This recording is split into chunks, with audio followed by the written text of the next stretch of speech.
નમસ્કાર, સીએનબીસી બજારની ખાસ રજૂઆત કોમોડિટી રિપોર્ટમાં આપનું સ્વાગત છે અને હું છું ઝરણા અરઘંટી। તો આ સપ્તાહ નાનું સપ્તાહ રહ્યું, પણ એગ્રી કોમોડિટી માટે એક્શન ભર્યું સપ્તાહ રહ્યું, જ્યાં ખાસ કરીને મસાલા પેકમાં ઉતાર ચઢાવ જોવા મળ્યા તો વૈશ્વિક અને સ્થાનિક બંને બજારોમાં પામ તેલની કિંમતોમાં ઉપલા સ્તરેથી દબાણ પણ જોવા મળ્યું, જ્યારે ઘઉંની ખરીદી ઉપર પણ સરકાર તરફથી અપડેટ આવતી દેખાઈ। તો આ બધી કોમોડિટીમાં આગળ હવે મસાલા પેકનું આઉટલુક કેવું બની રહ્યું છે અને ખાદ્ય તેલમાં કેવા ટ્રેન્ડ બની રહ્યા છે તેની આપણે નિષ્ણાતો સાથે ચર્ચા કરીશું અને સાથે જ આગળ માવઠાની આગાહી પણ કરવામાં આવી છે। તો આ તમામ અંગે આપણે આ શોની અંદર ખાસ વાત કરીશું। તો કાળઝાળ ગરમીની વચ્ચે 3 મેથી 3 દિવસ સુધી માવઠાની આગાહી આખા ગુજરાત માટે કરવામાં આવી છે અને આખા ગુજરાતમાં પડશે વરસાદ। ગરમી વચ્ચે પ્રી મોન્સૂન એક્ટિવિટીની આગાહી 3 થી 6 મેના વરસાદ ત્રાટકશે। આખા ગુજરાતમાં પડશે વરસાદ। ગુજરાતમાં કાળઝાળ ગરમી પડી રહી છે।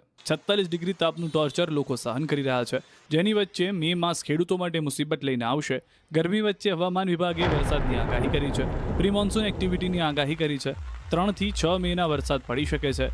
ક્યારે ક્યાં વરસાદ પડશે તેની વાત કરીએ તો 3 મે કચ્છ, બનાસકાંઠા, સાબરકાંઠામાં વરસાદની શક્યતા છે। 4 મે કચ્છ, બનાસકાંઠા, પાટણ, મહેસાણા, સાબરકાંઠા, અરવલ્લી, મહીસાગર, દાહોદ, પંચમહાલ, વડોદરા, છોટાઉદેપુર, અમરેલી, ભાવનગરમાં ગાજવીજ સાથે વરસાદ સંભવ છે।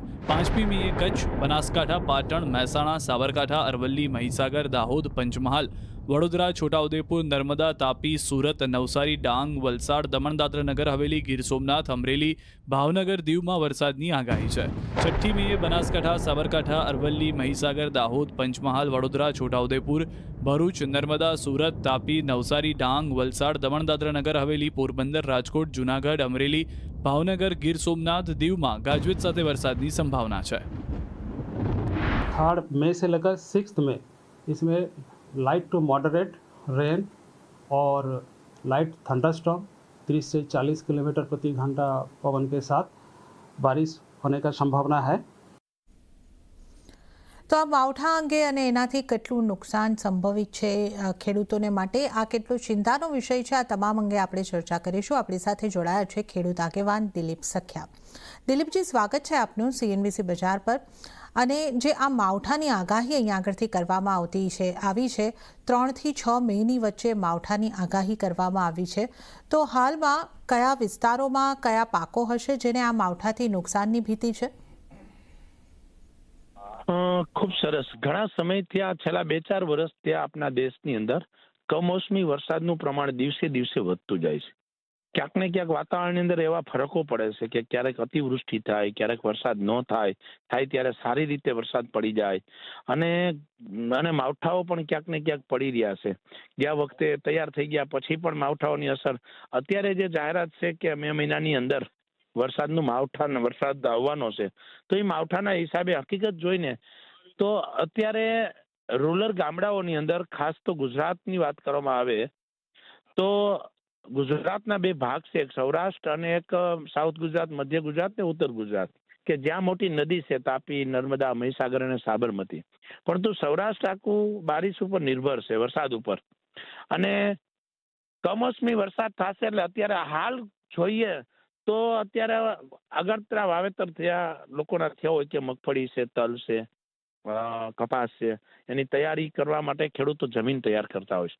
પરંતુ જ્યારે કમોસમી વરસાદ થાય તો આવા ટાણે મોટામાં મોટી નુકસાનીનો કોઈ ભોગ બનતો હોય ને તો પશુપાલકો હોય છે, કે દરેક ખેડૂતોના ચારા ક્યાંક ને ક્યાંક ખેતરમાં પડ્યા હોય છે, કારણ કે એ લોકો વરસાદની શરૂઆતના 5, 10, 15 દિવસ પહેલા એને ક્યાંક વ્યવસ્થા કરવાની તૈયારી કરતા હોય। અત્યારે ખેતરની અંદર ખેતર ખેડતા હોય છે, ખાતરનું પ્રમાણ ચાલુ હોય છે, એટલે કમોસમી વરસાદના હિસાબે મોટામાં મોટી નુકસાનીનો ભોગ બનતો હોય તો પશુપાલકો છે। બીજું કે અત્યારે શાકભાજીના જે પાક છે, આપણે એમ કે ધાણા જેવો પાક છે, બહુ સેન્સિટિવ પાક હોય છે, હવે એના ઉપર વરસાદની અસર પડે તો એ ક્યાંક નુકસાન થવાનું છે। બીજી વાત છે કે અત્યારે કેરી, એ આંબા, એક કહેવાય ને કે સૌરાષ્ટ્રની આંબાની આપણી જે પાક છે, જે એવડો મોટો પાક છે કે આખા વિશ્વની અંદર આની સપ્લાય થતી હોય છે, પણ જેવો કમોસમી વરસાદ પડશે એટલે મોટામાં મોટી નુકસાનીના ખેડૂતોને આ પાકને લઈને ભોગવવાની પડશે। કારણ કે આંબા એક એવી વસ્તુ છે કે વર્ષમાં એક જ વખત ઇન્કમ આપે છે, અને એ તૈયાર થાય અને કમોસમી વરસાદ પાય તો 90% ફળ બગડી જાય, ખરી જાય અને ખેડૂતોને મોટી નુકસાની ભોગવવી પડશે. તો આ કમોસમી વરસાદની એવરેજ ઓલો જોઈને તો જ્યારે પણ સિસ્ટમની બહાર વરસાદ પડે છે ત્યારે રાષ્ટ્રની અંદર મોટામાં મોટી કોઈ નુકસાનીનો ભોગ પડતો હોય ને તો એ જગતનો તાત પડે છે. કારણ કે એ ગ્રાઉન્ડ ઉપર કામ છે. ખેડૂતોની તો હાલત કેવી હોય કે એ પાક વાવે અને વેચે, એ વચ્ચે 4 મહિનાનો ગેપ હોય અને આવા ઘણા બધા પરિબળો અસર કરતા હોય. રોગ છે, કીટકો છે, વાતાવરણ છે, વરસાદ છે અને આ બધાય બિયારણ નબળું આવ્યું છે. ઘણા બધા પરિબળોનો સામનો કરી અને જગતનો તાત જ્યારે આપણા બધાના પેટ ભરે છે ત્યારે કમોસમી વરસાદમાં મેં કીધું ને કે આવા ઘણા બધા પાકને લઈ અને નુકસાન તો છે જ, પણ મોટામાં મોટી નુકસાન છે તો આ બાગાયતના પાકો, શાકભાજીના પાકો અને જે પશુપાલક, આ 3 વિભાગને અત્યારે આ કમોસમી વરસાદના હિસાબે મોટી નુકસાની ભોગવવી પડશે. જી મેમ. જી, તો જે રીતે દિલીપભાઈએ જણાવ્યું, બાગાયતના પાકો, શાકભાજીના પાકોને પશુપાલકોને મોટી નુકસાની અહીંયા આગળથી ભોગવવી પડે છે.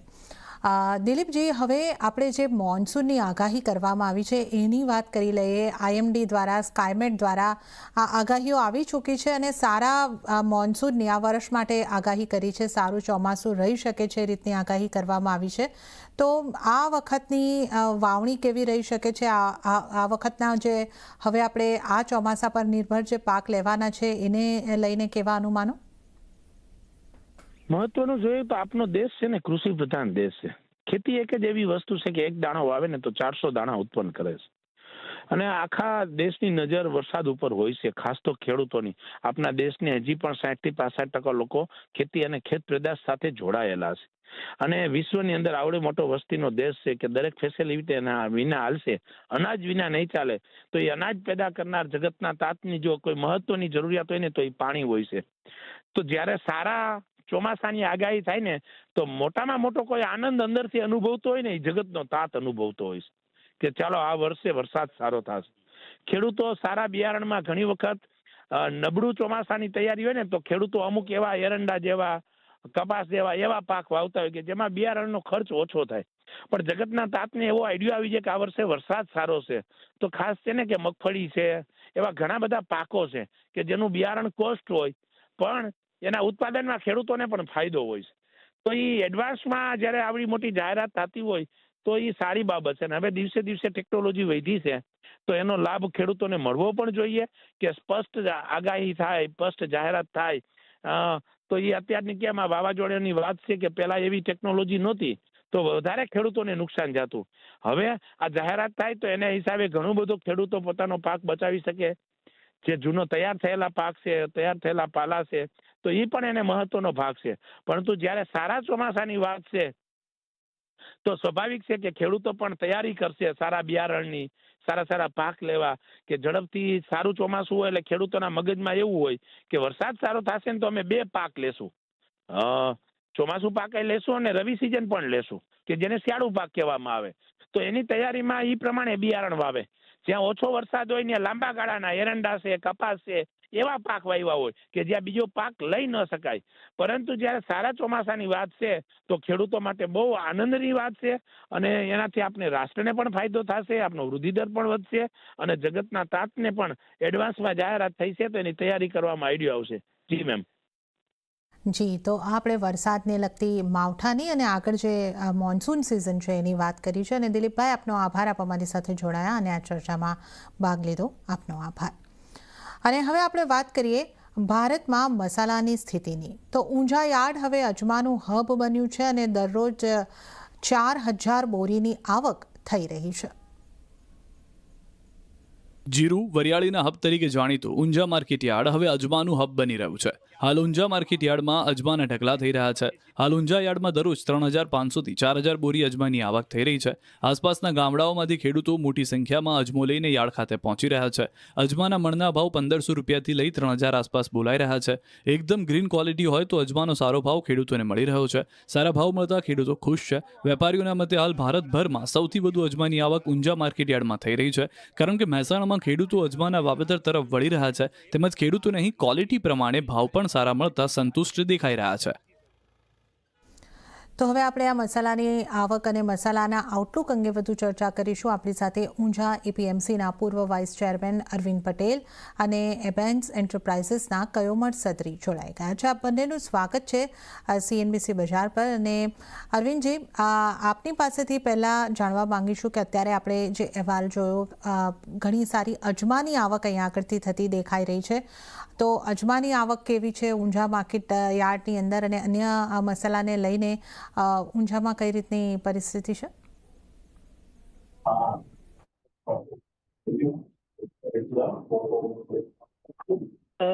શરૂઆતમાં એટલે કે જાન્યુઆરી મહિનામાં જામનગર બાજુ એકદમ બોલ્ડ અને ગ્રીન ક્વોલિટીના આવકો ખેડૂતોની સૌ પ્રથમ શરૂ થતી હોય છે.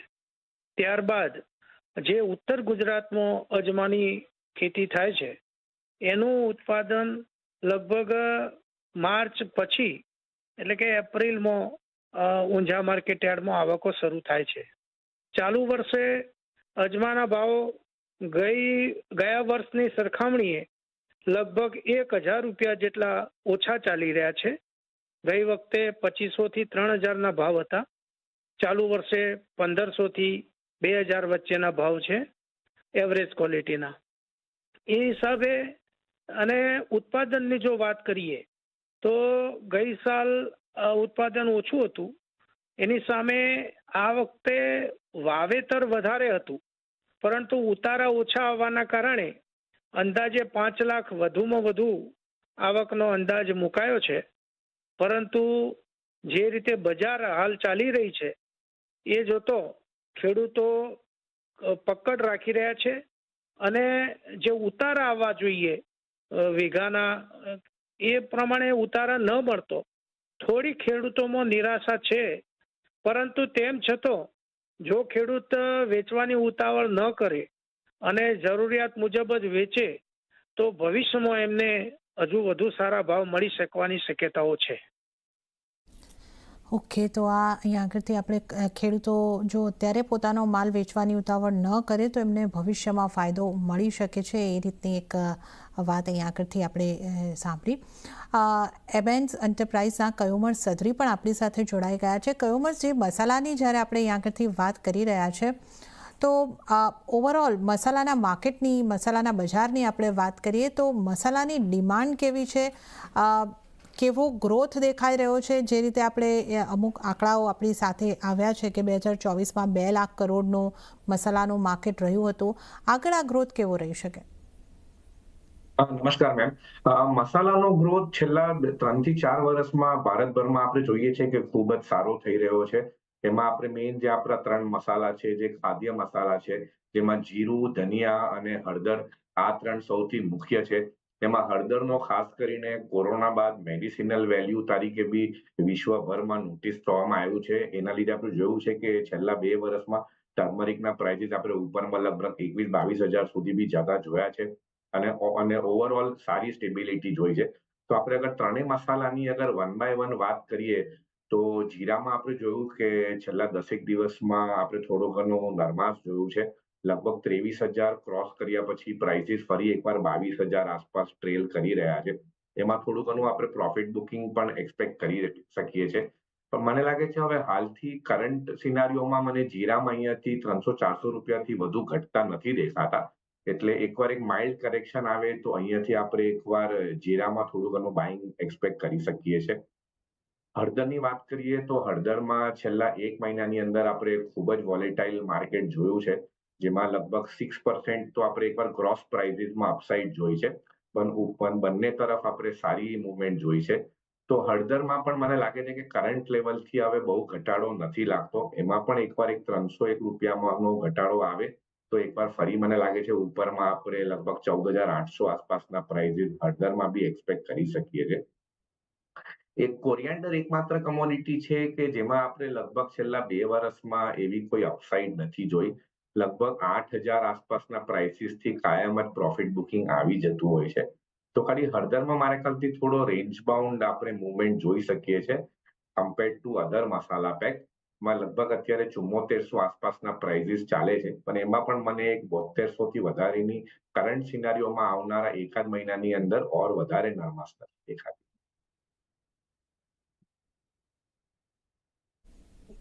ઓકે, તો અહીંયા આગળથી આપણે ખાસ મસાલાના માર્કેટનું જે ગ્રોથ છે એની અહીંયા આગળથી વાત કરી છે, હળદરની વોલેટિલિટીની પણ વાત કરી. આગળ પણ આ ચર્ચા આપણે ચાલુ રાખીશું, પરંતુ હાલ સમય થઈ રહ્યો છે એક નાનકડો બ્રેક લેવાનો, તો લઈશું બ્રેક, અને બ્રેક બાદ આપણે કયોમર્ઝ સત્રી અને આપણા ઊંઝા માર્કેટ યાર્ડના અરવિંદ પટેલ સાથે આ ચર્ચામાં આગળ વધીશું.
બ્રેક બાદ કોમોડિટી રિપોર્ટમાં આપનું સ્વાગત છે અને આપણે આજે એગ્રી કોમોડિટીઝ અને ખાસ કરીને મસાલા ઉપર ફોકસ કરી રહ્યા છે. આપણી સાથે ચર્ચામાં એપીએમસીના પૂર્વ વાઇસ ચેરમેન અરવિંદ પટેલ અને એબેન્સ એન્ટરપ્રાઇઝીસના કયોમર્ઝ સત્રી જોડાયેલા છે.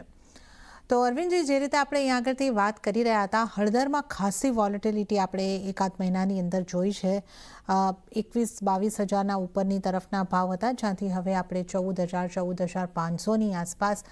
આ ઉપરાંત જે બીજી ટ્રેડેડ કોમોડિટીઝ છે, જીરા હોય, ધાણા હોય, આની આપ કઈ રીતે સ્થિતિ જોઈ રહ્યા છો? કેવી આવકો રહી છે? આપનો પ્રાઇસને લઈને કેવો આઉટલુક છે? ડિમાન્ડ સ્થાનિક હોય કે એક્સપોર્ટની હોય, કઈ રીતની ડિમાન્ડ આપ આગળ જોઈ રહ્યા છો? જ્યાં સુધી જીરું માર્કેટની વાત કરીએ તો એ અમારા ઊંઝા માર્કેટ યાર્ડનો મુખ્ય મસાલા પાક છે. એનું સૌથી વધારે આવક અમારા ઊંઝા માર્કેટ યાર્ડમાં જીરાની હોય છે. અને જીરામાં ગત માર્ચ મહિનામાં 15 માર્ચ પહેલા જે બોટમ બન્યા હતા, 20 કિલોના ભાવ લગભગ 3800 થી 3900 બોટમ થયા હતા. એ માલો વધીને એપ્રિલમાં લગભગ 4800 સુધી, એટલે કે 900 થી 1000 રૂપિયાની તેજી 20 કિલોએ આ માર્કેટમાં એક જ ટૂંકા ગાળામાં 1 મહિનામાં આવી ગઈ હતી. ત્યારબાદ એક્સપોર્ટની ડિમાન્ડ કમજોર રહેતો ફરી પાછું માર્કેટ 500 રૂપિયા જેટલું નીચે ઘટવા પામ્યું હતું અને અત્યારે લગભગ 4200 થી 4300 આસપાસના ભાવ જીરા માર્કેટમાં ઓક્શનમાં ચાલી રહ્યા છે. ભવિષ્યની વાત કરીએ તો જીરામાં ફરી એકવાર જે ટોપ બન્યા હતા 4800ના એ વટાવીને 5000 કે એના ઉપર 5200 સુધી પણ આ માર્કેટ ભવિષ્યમાં વધવાની શક્યતાઓ હું જોઈ રહ્યો છું. કારણ કે આગામી સમયમાં ચોમાસું લાગશે અને ખેડૂતો ખેતરના કામમાં લાગતા હોવાથી અને એમની જરૂરિયાત મુજબનો પાક એમને બજારમાં વેચી દીધો હોય છે. ત્યારબાદ જે જરૂરિયાત ન હોય એવો માલ તેઓ એમના હાથમાં પકડમાં રાખતા હોય છે અને એ દિવાળી આસપાસ પછી ફરીથી નવું વાવેતર કરે ત્યારે વેચતા હોય છે. આમ વચ્ચેનો સમયગાળોમાં દર વર્ષે કોઈ ના કોઈ માર્કેટ અપ થતું હોય છે. એ મુજબ ફરી એકવાર 5000 થી 5500 વચ્ચેના ભાવ જીરામાં ભવિષ્યમાં મને દેખાઈ રહ્યા છે. રહી વાત ધાણાની, તો ધાણા ગોંડલ માર્કેટયાર્ડનો મુખ્ય પાક છે, પરંતુ અમારે ઊંઝામાં પણ સિઝનમાં લગભગ 10-15 હજાર બોરીની આવકો ડેલી થતી હોય છે. ધાણામાં ઘણા વર્ષો સમયથી આ જ ભાવ અથડાયા કરે છે. ચાલુ વર્ષે ઉત્પાદનની વાર્તાઓ જે સાંભળી છે એ પ્રમાણે એમાં પણ 70-72નું બોટમ તળિયું દેખાય છે. એટલે એના નીચે ભાવ જવા ગણતરી નથી. ત્યારે આગામી સમયમાં એમાં પણ ડિમાન્ડ નીકળતો ફરી એકવાર એમાં પણ હું 90 થી 95ના વચ્ચેની તેજી જોઈ રહ્યો છું. એ ધાણામાં પણ માર્કેટમાં ભવિષ્યમાં તેજી થવાની પૂરી સંભાવના છે. જ્યારે હળદરની વાત કરીએ તો હળદર અમારા ઊંઝા માર્કેટયાર્ડ કે ગુજરાતને લગતો કોઈ ઉત્પાદન નથી, એટલે એમાં મારું કોઈ વ્યક્તિગત નોલેજ નથી અને એ ઉત્પાદન સાથે અમારે એનો કોઈ અભ્યાસ નથી. જી તો આપણે અહીંયા આગળથી ખાસ કરીને જીરા અને ધાણાની ખાસ વાત કરી છે અને આ સાથે જ અરવિંદભાઈ, આપનો ખૂબ ખૂબ આભાર. આપ અમારી સાથે જોડાયા અને આ ખાસ ચર્ચામાં ભાગ લીધો. કયમસજી, મસાલાને લઈને હવે આપની કઈ રીતની સલાહ રહેશે? હવે આવતા સપ્તાહે આપણા જે NCDX પર ટ્રેડેડ મસાલા પાકની કોમોડિટીઝ છે, ક્યાં ફોકસ હોવું જોઈએ? જે રીતે આપણે હળદરમાં ખાસી વોલેટિલિટી જોઈ છે, સપ્તાહના અંતિમ દિવસે શુક્રવારના દિવસે તેમાં ફરી એક ખરીદારી બંધી દેખાઈ રહી છે, ત્યાં કયા મસાલા પાકમાં આપની ફોકસ રાખવાની સલાહ રહેશે? મેડમ, હળદર ઘટાડે લઈને ચાલવું જોઈએ, કારણ કે હળદર મારા ખ્યાલથી હવે લગભગ 14,500 થી 14,800 સુધીનો એક બેઝ બનાવતું દેખાય છે અહીંયા. એટલે આપણે એ રેન્જમાં કામ કરી શકીએ છીએ. ક્યારે બી અગર આપણને 14,200 14,300 આસપાસના પ્રાઇસીસ દેખાય તો ત્યાંથી એકવાર બાય કરીને ચાલી શકીએ છીએ. અને 15,000 આસપાસનો પ્રાઇસ અગર આપણને હાલમાં 2-3 દિવસમાં જોવા મળે તો ત્યાંથી આપણે એકવાર સેલિંગ કરીને એક રેન્જ બાઉન્ડ 14,200 થી 15,000 વચ્ચેનો ટ્રેડ બનાવી શકીએ છીએ. સેમ વે જીરામાં પણ અગર 23,000 આસપાસના પ્રાઇસીસ હાલમાં આપણને 2-1 દિવસમાં અગર મોટો ઉછાળો આવીને જોવા મળે તો એકવાર એને પણ 23,000 આસપાસ સેલ કરી શકીએ છીએ અને 22,000 આસપાસ બાય કરી શકીએ છીએ. કારણ કે આ બંનેમાં હજી અરાઇવલ્સ પૂરી રીતે આપણે જોયા નથી. એટલે ધીમે ધીમે પ્રાઇસ લેવલ પ્રમાણે ફાર્મર પોતાનો માલ માર્કેટમાં વેચવા લાવશે. તો મારી આ સલાહ છે કે કોઈ એક તરફું ધ્યાન નહીં રાખીને રેન્જ પ્લે કરવું વધારે એડવાઇઝેબલ છે. તો આપણે ખાસ મસાલાની ઇન ડિટેલ ચર્ચા કરી અને ઝડપથી થોડી ખાદ્ય તેલની વાત કરી લઈએ. પામ તેલની કિંમતો આપણને ઘટતી દેખાય છે, અન્ય ખાદ્ય તેલની કિંમતોમાં પણ ઘટાડો આવતો દેખાયો છે. ખાદ્ય તેલને લઈને આપનો આગળ આઉટલુક કઈ રીતનું બની રહ્યું છે? મેડમ, ખાદ્ય તેલના પ્રાઇસીસ આપણે જોયા જાય કે ઘણા ટાઈમ સુધી એક રેન્જ બાઉન્ડ જ રહ્યા હતા, પણ લગભગ હવે 7 મહિનામાં આપણે જોયું છે કે અત્યારે હાલમાં આ પ્રાઇસીસ થોડા ઘણા આપણને વધતા દેખાયા છે. બાકી આપણે જોયું છે લગભગ 11% પ્રાઇસીસ છેલ્લા 1 મહિનામાં રાઇઝ થતા આવ્યા છે. એટલે બની શકે છે કે આપણે એકવાર એક ટૂંક સમયમાં થોડું ઘણું પ્રોફિટ બુકિંગ કે એકવાર આટલા બધા દબાણના કારણે એક નાનો ઉછાળો આવ્યો છે, પણ મને એ વધારે મેન્ટેન થતો નથી દેખાતો. અને હાલમાં જે આપણે વર્લ્ડ ઓવર બી જે અનસર્ટનિટી જોઈ રહ્યા છે એ કારણથી પામ પ્રાઇસીસમાં મને હજી બી એકવાર એક થોડો બેરિશ ટોન જ દેખાય છે. ઓકે, તો આ એક ખાદ્ય તેલની પણ આપણે વાત કરી અને આ સાથે જ કહ્યું સર, આપનો આભાર, આપ અમારી સાથે જોડાયા અને આ ખાસ ચર્ચામાં ભાગ લીધો. આપનો ખૂબ ખૂબ આભાર. તો આ સાથે જ કોમોડિટી રિપોર્ટની આ ખાસ રજૂઆતમાં હાલ પૂરતું આટલું જ. હાલ મને પણ આપશો રજા, પણ વધુ અપડેટ અને સમાચારો માટે આપ જોતા રહો CNBC વિચાર. નમસ્કાર.